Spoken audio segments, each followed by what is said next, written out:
How's it going, folks? So we got a knife that was mailed in to me the other day. It's a brand that I haven't come across. So I did, a little bit of research. So I wanted to look it up and see what was going on with it. Um, this knife is an IPak Survival USA knife. Flip this around. Okay. And the customer told me it's D2 steel.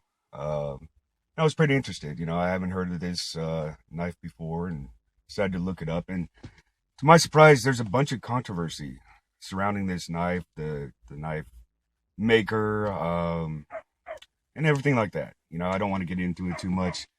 Uh, I don't really care for drama. It's for the birds, really. So, anyways, basically, this company sells its knives only on eBay. And the customer was kind of concerned. He wanted to know if I had any input as to whether or not this was really D2 steel and what I thought about it. Upon receiving this knife, I looked it over, and the first thing that stuck out was the finish work of this blade. You see the sanding marks right here going all the way across. There's the plunge area right there, really rough. So in all, the finish work on this blade is I'm just gonna say it's crappy, because I've bought knives that were customs and all this other stuff, and you take your time. It's your name, it's your product, you're putting it out there. You want to finish it. Granted, I found their website. It's custom factory knives. It's CFK, right? And the IPak brand, from what I understand, is the lower end knives. But guys, there has to be a limit. You just can't go throwing out stuff like this. See if I can catch that. Just more stuff like that. It's unfinished. Several spots. See if the camera picks this up. These little black spots. That's rust. Okay. There's corrosion inside the pins. The micarta is. It was just I don't know, a really quick job, like right here. The fuck is that? So overall, I'm not really going to get into details and specs. It's a large chopper. You know, the handle is very smooth. If I'm going to be swinging this around or whatnot, I'd like a little more grip to it. I could easily see this come flying out of your hands. It's a pig sticker design similar to like a K-bar pig sticker. Has a nice recurve to it. It's very sharp. If you saw my my video yesterday, I just cut myself left and right on this damn thing. What else can I say about this knife? It's just shoddy work, is what it is. My customer said that he paid close to, I don't know, $80.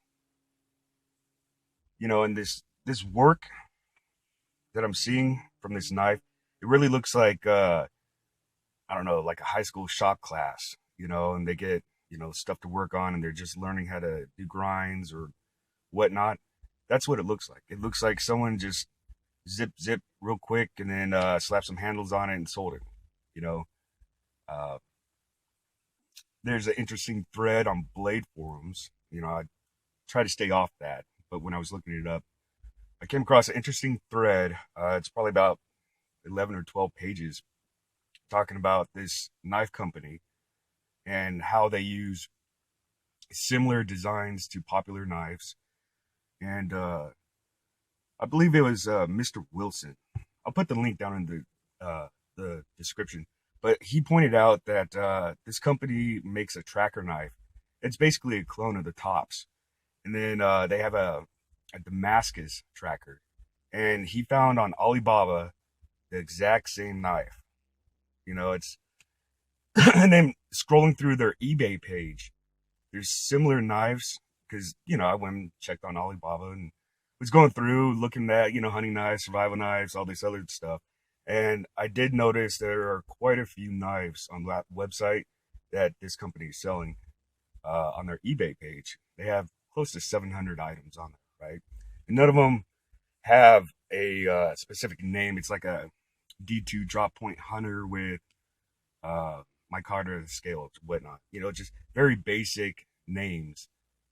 When describing the product, because I wanted to look this knife up and I just got tired of it. You guys can go ahead and try to look it up yourselves. As far as the heat treat and the steel and all that other stuff, the only thing I could tell my customers, go ahead and use it. There's no way that I could tell. It might not keep its edge. It might start rusting. As soon as you get next to water. Who really knows? As a rule, I tend not to buy anything off of eBay because you just don't know what you're going to get. And the main problem that other people are having is that in the description, it says it's, a custom handmade knife and made in the USA. And, people are really starting to think that that's a misrepresentation of what that person is trying to sell.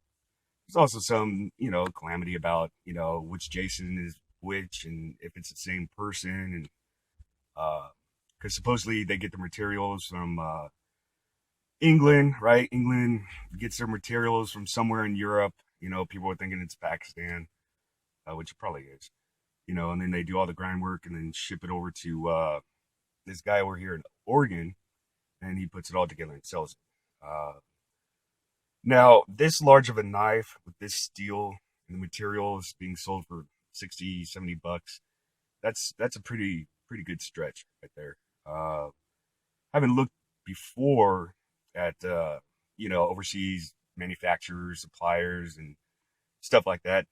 This stuff is available, to buy and put together if you want. In fact, I actually ran into a knife maker over here in the East Bay probably about a year and a half ago. He had a whole bunch of blanks that he wanted me to sharpen up, and he was telling me about his business. And what he does is he goes around to local like Renaissance fairs, that kind of deal, and he sells knives. But what he does is he buys the knife steel from a supplier over there, has it shipped over to, what do you say?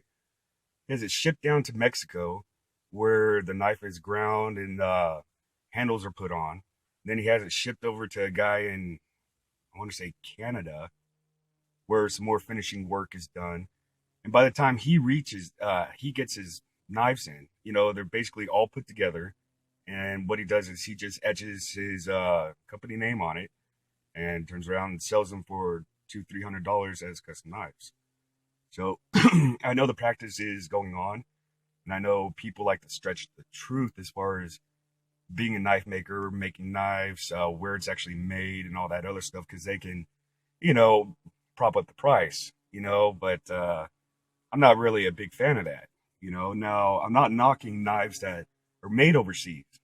There are some good knives that are made overseas, popular large companies like Kershaw, they have knives that are made over in China or Taiwan or whatever, but they put that on the knife. So which knife is made in the US, which knife is made overseas. It's clear, it's up front, and when you get into this kind of gray area where people are trying to say it's one thing and then it's not, I'm not really into that. So anyways, blabbering on, right? The IPak Survival knife. I'm sure there's a couple of reviews of people hacking away at crap. But if you're going to be hacking through tree trunks or whatever, who cares, right? You're going to use it. It's going to get scratched up anyways. The primary grinds are off. The hollow grind was completely off. I ended up having to do this edge in 3 different steps just because it was so wavy, right? So actually got a hollow grind going, and then all of a sudden one side flares out, other side flares out, one side curves in, and then it's just a big mess, right? So in order to fix that, what I had to do is take it into 3 steps and then blend the edge together.